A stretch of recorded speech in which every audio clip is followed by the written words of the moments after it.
Ten.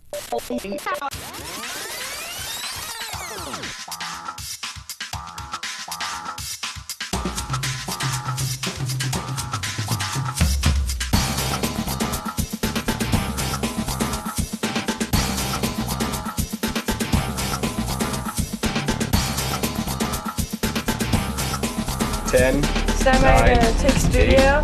7, 6. Stemmer 5, camera 1, mics 1 and 2. 3, 2, 1. Take studio. Good afternoon, MCHS. You're watching MCTV News, and I'm your host, Matthew Thiessen. And I'm Eric Greenlaw. On today's episode, we'll be taking an in-depth look at the cheer program, FZ 2030, and the February pep rally. But first, our top story. Every month this year, MCHS has hosted a PAC Day. As most of you know, it's a chance to catch up on projects, take part in interesting activities as well as learn new skills outside of a normal classroom environment. Reporter Dominic Faust brings us the details. This recent PAC Day, I decided it would be a good idea to walk around and just see what PAC Day has to offer to not only students but teachers as well. I interviewed Mr. O'Gorman and Mr. Michael to see what they had to say.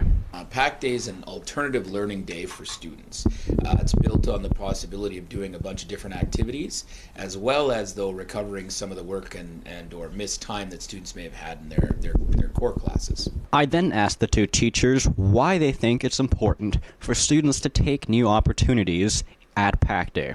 Well, it's important for students to have as much opportunity for variety as they can have so that they can experience multiple different learning opportunities, because you never know what's actually going to interest you.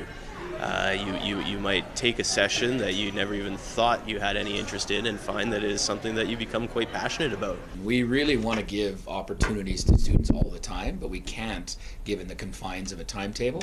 So this way we're able to give many different opportunities for kids to experience things like whether it's wood carving or, doing something that they didn't get a chance to do in a regular classroom setting.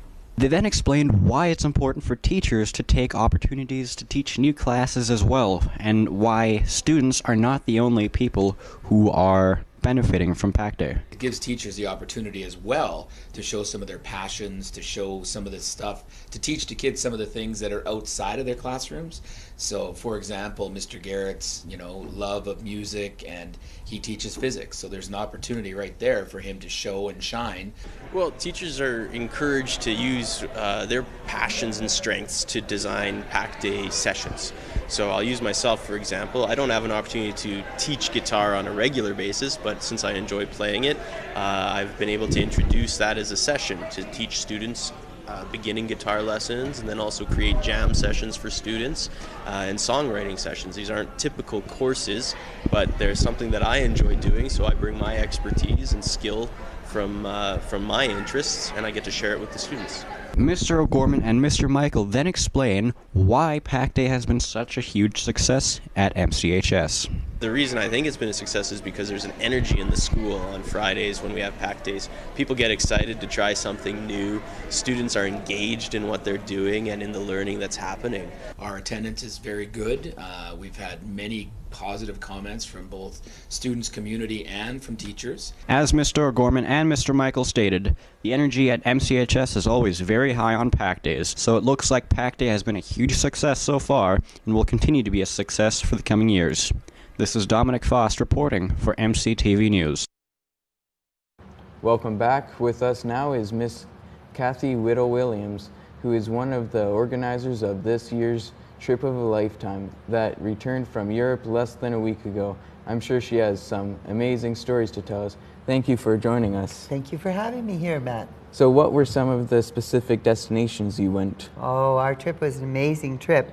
Indeed, it was aptly called the Trip of a Lifetime. Are you ready for the list? It's pretty big. I'm ready. We started out in Belgrade, Serbia. We moved from there to Sarajevo in Bosnia. Now, we ended up going through the countryside of Bosnia, down through Herzegovina, into Croatia, to the Pearl of the Adriatic, to Dubrovnik in Croatia. From there, we moved up the coast to Split and Zogir. And then we were in Zagreb, which is the capital of Croatia. Not done yet. We headed over into Slovenia to the beautiful place called Ljubljana and the mystical castle site of Bled. From there, we moved across the mountains into Vienna, Austria, and we finished our amazing tour in Budapest, Hungary. Yes. Sounds very, very interesting. What were some of the differences of Europe compared to Canada? Wow. Differences between Canada and Europe. It's mostly cultural.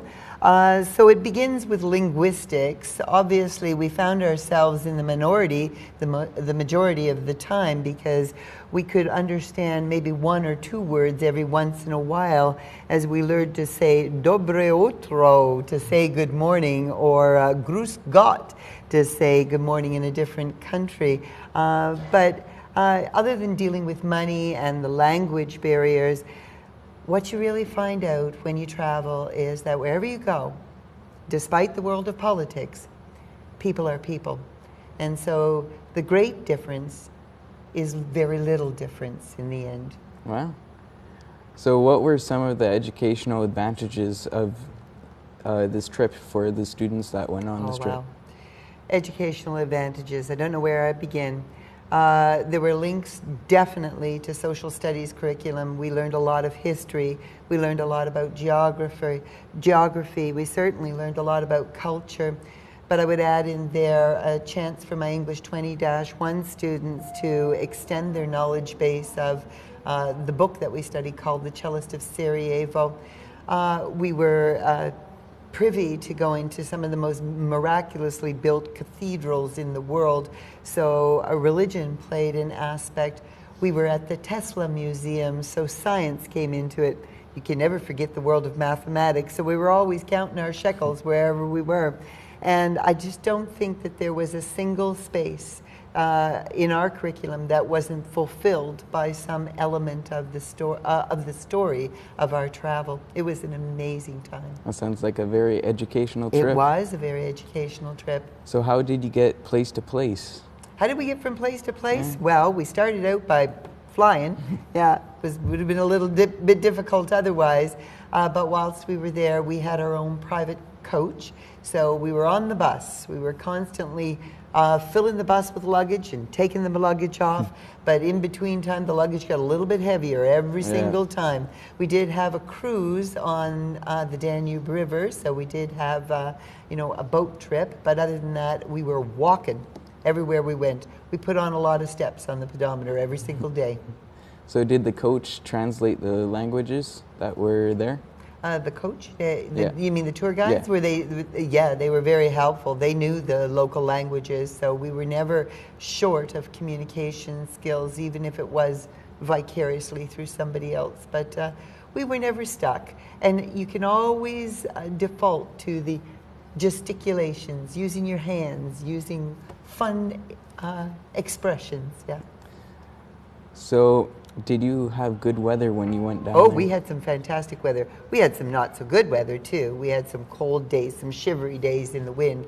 But when we were in Dubrovnik in Croatia, it was 25 plus, and we even had one guy get a little bit of heat stroke. Wow. So there was a few suntans that came back, and we enjoyed our time outside, and particularly made it better when knowing that you guys were struggling with snow here. That made it a bonus for us. So what were some of the challenges of this trip? Challenges. Mostly the challenge is keeping it under budget, isn't it? Yeah. But other than that, I don't know. I guess the challenge is not being able to spend as much time in a museum or at a particular site. You know, you felt that you wanted to stay and enjoy it longer, but you knew you had to move on. So it was just logistical more than anything else. But we weren't too difficult. It wasn't too difficult to keep up with what was going on, and it was so enjoyable that I don't think anybody would say they were challenged, other than the suitcase. It was getting too heavy in the end. So what was some amazing artifacts that you saw? Amazing artifacts. Wow. I think I'd like to turn that into a little bit of a story if I have enough time.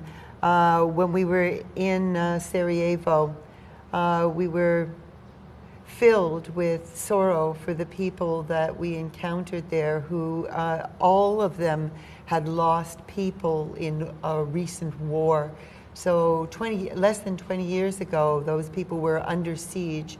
And so we saw artifacts that were reminiscent of that time. When you go into the marketplace and you see a bowl or a pen made out of bullets that were once used to kill people, and now they are used to decorate and ornament our houses, and you realize just how profound it is, to how privileged we are to live in safety and freedom in our country. And there we were talking to people who had lost family members to a war that they still feel on a day-to-day basis. So I think that was perhaps the most profound artifacts that we encountered, the ones that will resonate the deepest with us for a long time to come. All right. Thanks for dropping by the studio today, Miss Whittle William, and sharing your stories from overseas. Oh, it was my pleasure. Hope to see more people on the next trip of a lifetime. Thank you. Coming up next, reporter Shalom McNaughton recently had a chance to talk with Miss Jennifer Willows and several students who are currently enrolled in the school's Phys Ed 2030 program to see what their favorite parts of the class are.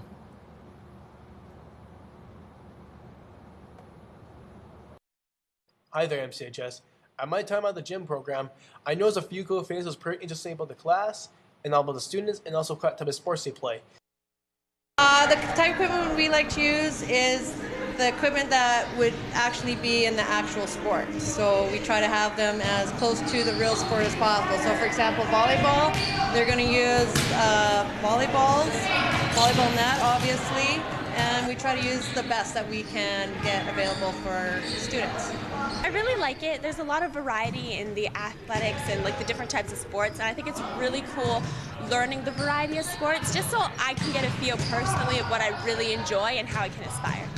It's really good because it helps me stay in shape and just be active, and it's good to just get out of class every once in a while and run around and just get some energy out. I do like running, and I like it because I feel energized and healthier when I do it. Like my whole body's getting a workout and it's not concentrated, so I don't get tired. So that's really nice, and then I can work out longer and I just feel healthier and I just feel better about myself. So that's probably number one. So they just feel better about themselves, kind of make them alive. Probably one of the best advantages to being part of Phys Ed is the social interaction.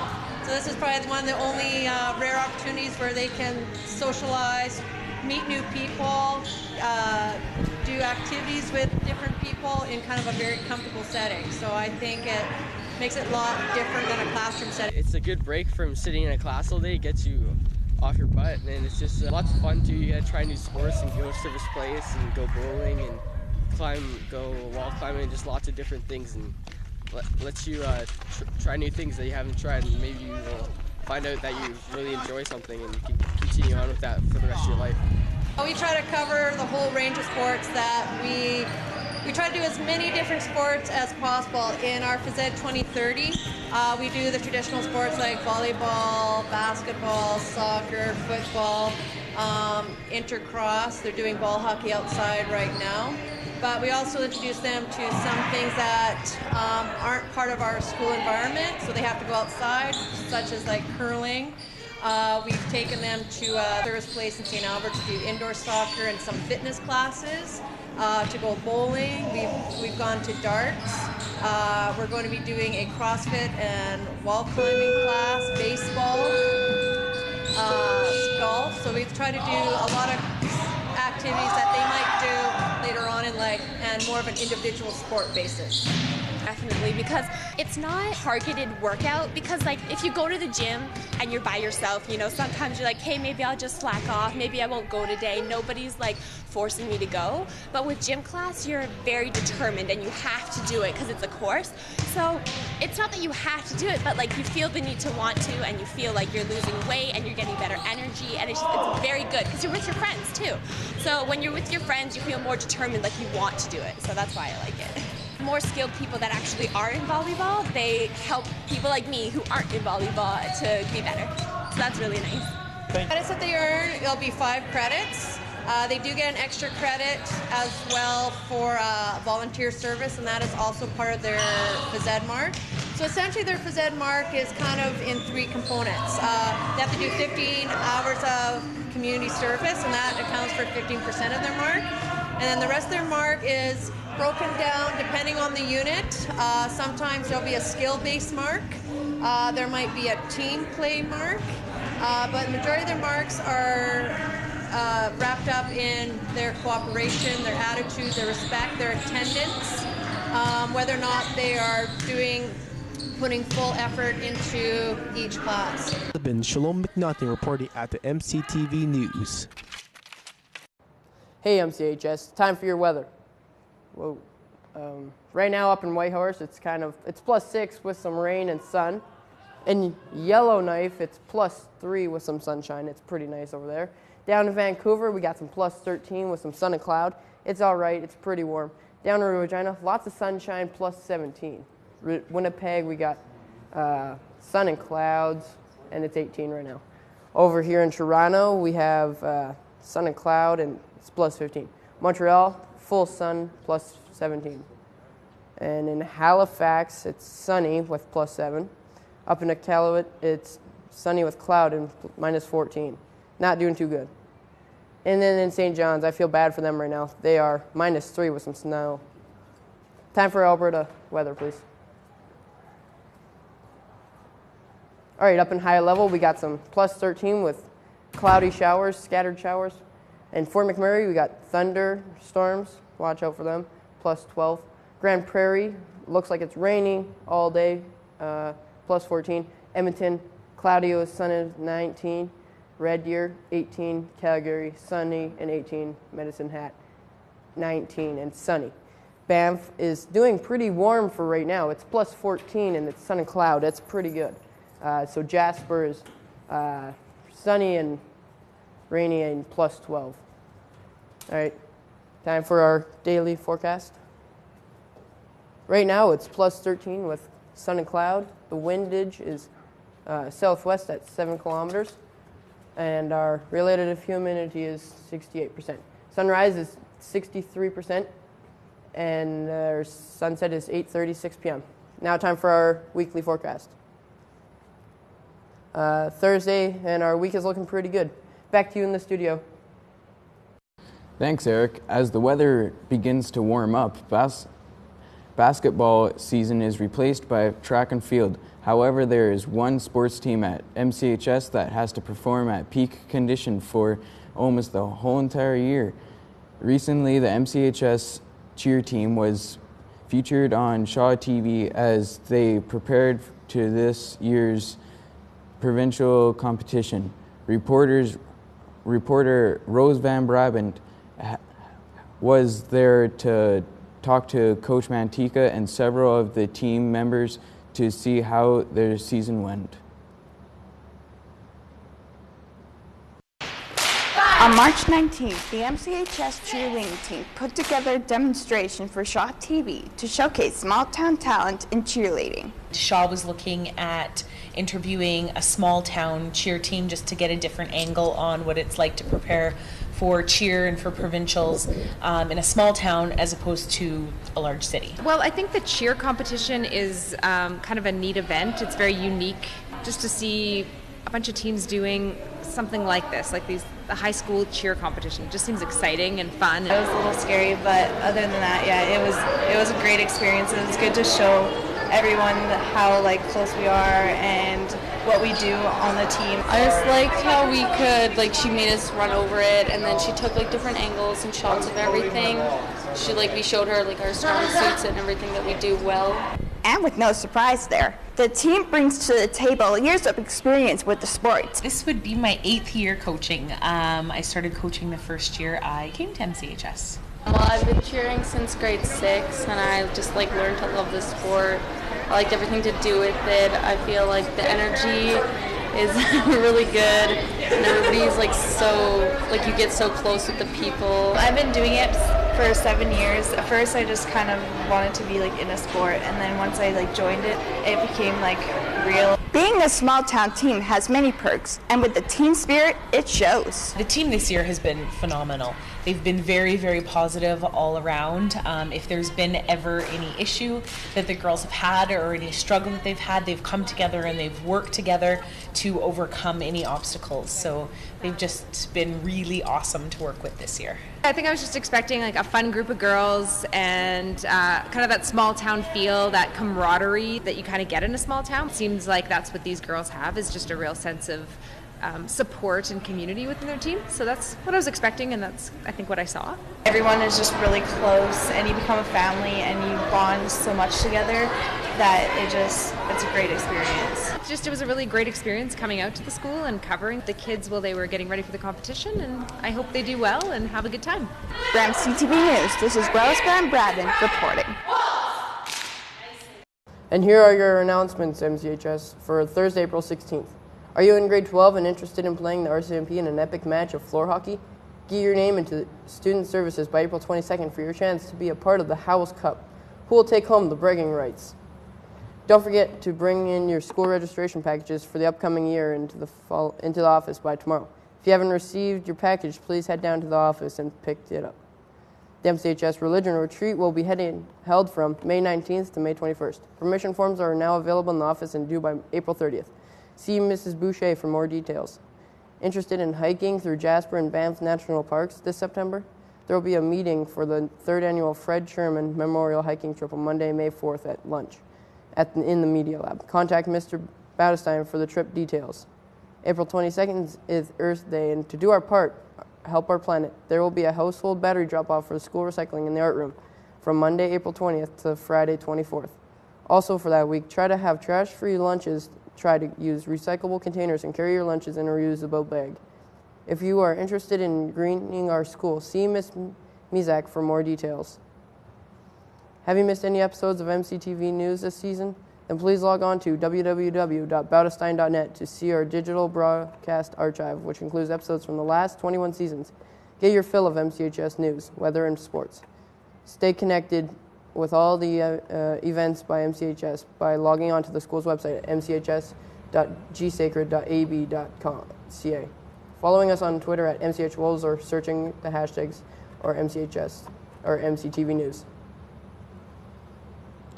A couple of times during the school year, the entire student body gets together in the gymnasium to show off their MCHS spirit and support their home teams in the form of a pep rally. This was the case in February before the senior boys basketball tournament began, and Dominic Faust was there to catch all the action. Is over, and with its conclusion, MCHS's athletes get the recognition they deserve while also building a sense of school spirit.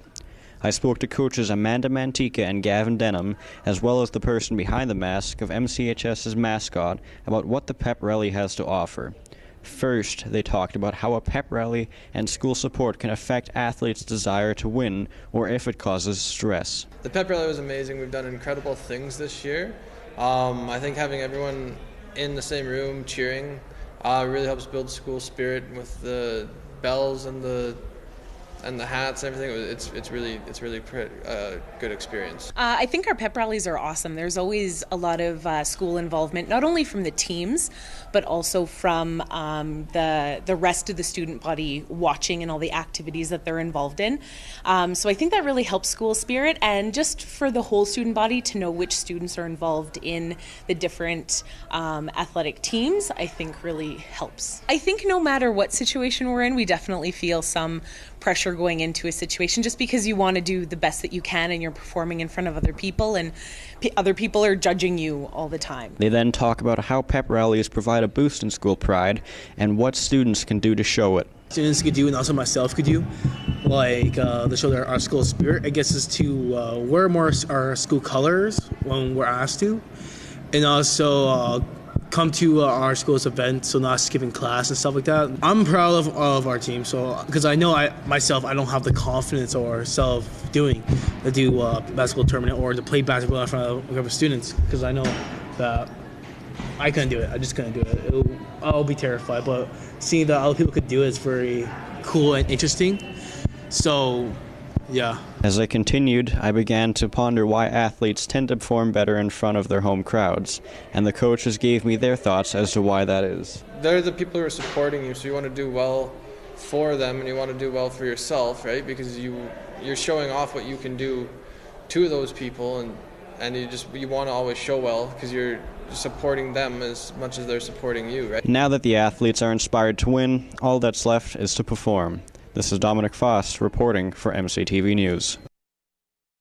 That's our show for today. Thanks for tuning in. Be sure to join host Rose Van Brabant for our next show broadcast a week from today on Thursday, April 23rd. Pieces will include a look at the badminton tryouts, an inside look at the Mornville Spring Trade Show, the pros and cons of using crutches, and the original short, Get in the Studio. All of this plus your 7-day forecast in Mornville on the next episode of MCHS News.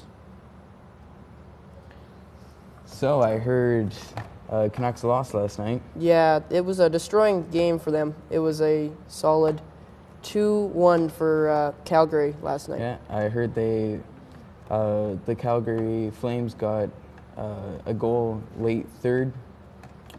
Yeah. And that concludes today's episode of MCTV News. I'm Eric Greenlaw. And I'm Matthew Thiessen. Have a great day. Have a great afternoon, MCHS.